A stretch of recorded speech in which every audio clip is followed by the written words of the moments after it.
क्या आपने कभी सोचा है कि अगर आने वाले समय में आपकी गाड़ी के डीजल में एक नया बायोफ्यूल मिलने लगे तो क्या होगा? क्या माइलेज बढ़ेगा? क्या इंजन खराब होगा? और सबसे बड़ा सवाल यह है कि जब पेट्रोल में पहले से इथेनॉल मिलाया जा रहा है, तो आखिर सरकार डीजल में आइसोब्यूटेनॉल मिलाने की बात क्यों कर रही है? क्या आइसोब्यूटेनॉल पेट्रोल में नहीं मिल सकता?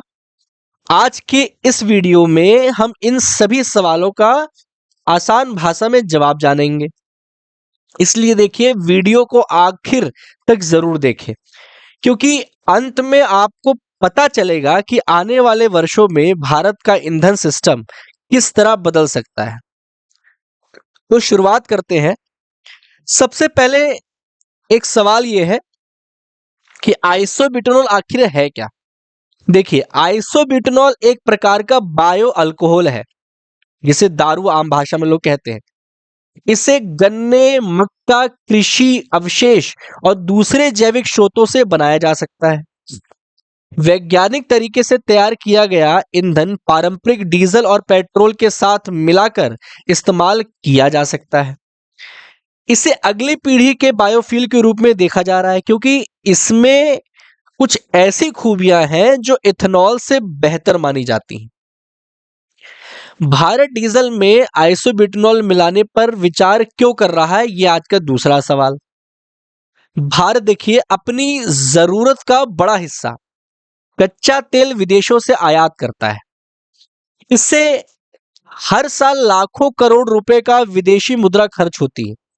यदि डीजल का कुछ हिस्सा देश में बने बायोफ्यूल से बदला जा सके, तो आयात कम होगा, किसानों को नई आय का स्रोत मिलेगा, कृषि अवशेषों का बेहतर उपयोग होगा, कार्बन उत्सर्जन कम करने में मदद मिलेगी और यहां तक कि ऊर्जा सुरक्षा भी मजबूत होगी। यही वजह है कि सरकार वैकल्पिक ईंधनों पर लगातार काम कर रही है। अब अगला सवाल ये, क्या आइसोब्यूटेनॉल इथेनॉल से बेहतर है? आपको पता है इथेनॉल लगातार हम यूज कर रहे हैं पेट्रोल में। तो इसका जवाब है, कई मामलों में बिल्कुल बेहतर है। पहला, इसमें ऊर्जा की मात्रा इथेनॉल से अधिक होती है। इसका मतलब है कि ईंधन की कार्य क्षमता बेहतर हो सकती है।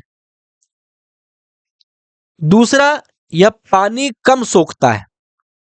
इथेनॉल नमी जल्दी खींचता है, जबकि आइसोब्यूटेनॉल में यह समस्या काफी कम होती है। तीसरा, यह इसे स्टोर और ट्रांसपोर्ट करना अपेक्षाकृत आसान माना जाता है। चौथा, कुछ इंजनों में इसे अधिक प्रतिशत तक मिलाने की संभावना पर शोध चल रहा है। हालांकि देखिए, इसका उत्पादन अभी इथेनॉल जितना बड़े स्तर पर नहीं होता, इसीलिए इसकी लागत भी अधिक हो सकती है। फिर पेट्रोल में आइसोब्यूटेनॉल क्यों नहीं मिलाया जा रहा है, यह भी एक सवाल है। यही सबसे बड़ी बड़ी गलतफहमी है। सच्चाई यह है कि आइसोब्यूटेनॉल पेट्रोल में भी मिलाया जा सकता है, लेकिन भारत ने पहले ही पेट्रोल के लिए इथेनॉल ब्लेंडिंग का बड़ा नेटवर्क तैयार कर लिया है। देश भर में इथेनॉल उत्पादन, सप्लाई, भंडारण और वितरण की व्यवस्था विकसित हो चुकी है। इसी वजह से फिलहाल पेट्रोल में इथेनॉल ब्लेंडिंग को प्राथमिकता दी जा रही है। दूसरी ओर डीजल के लिए अभी तक ऐसा कोई बड़ा जैविक विकल्प नहीं है, इसलिए आइसोब्यूटेनॉल जैसे नए विकल्पों पर शोध किया जा रहा है। अब अगला सवाल यह है, क्या आइसोब्यूटेनॉल मिलने से इंजन खराब होगा? समझते हैं।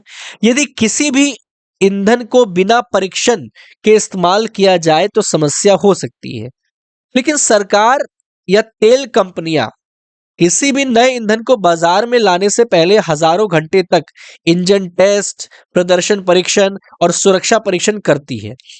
यदि भविष्य में आइसोब्यूटेनॉल मिश्रित डीजल बाजार में आता है, तो वह निर्धारित मानकों और परीक्षणों के बाद ही आएगा। इसलिए सामान्य उपभोक्ता को घबराने की जरूरत नहीं होगी।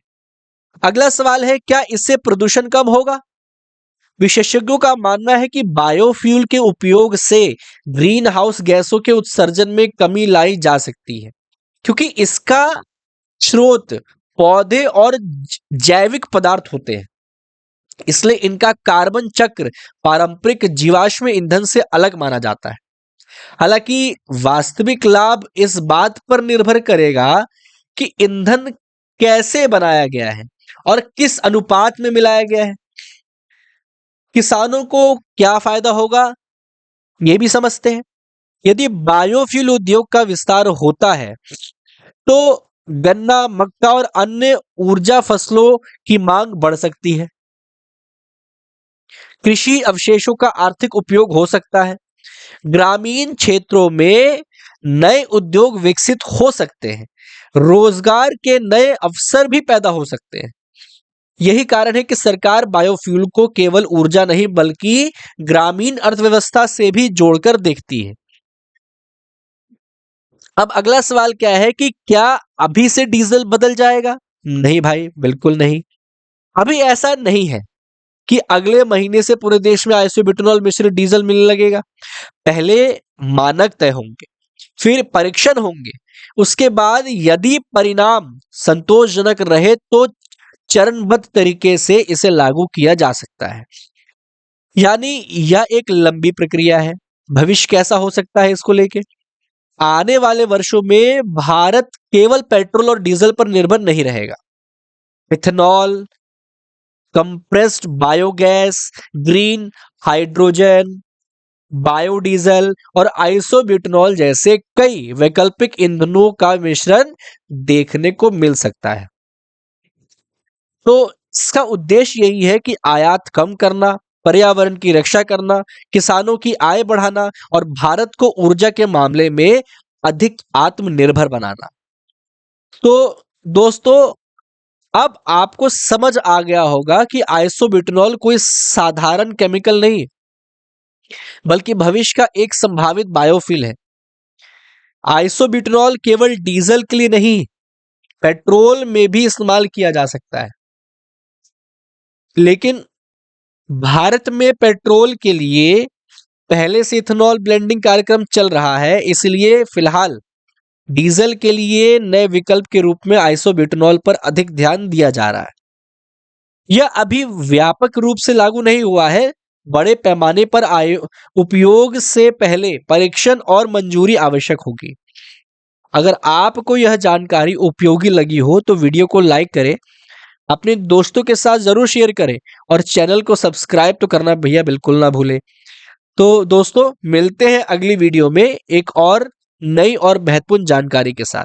धन्यवाद।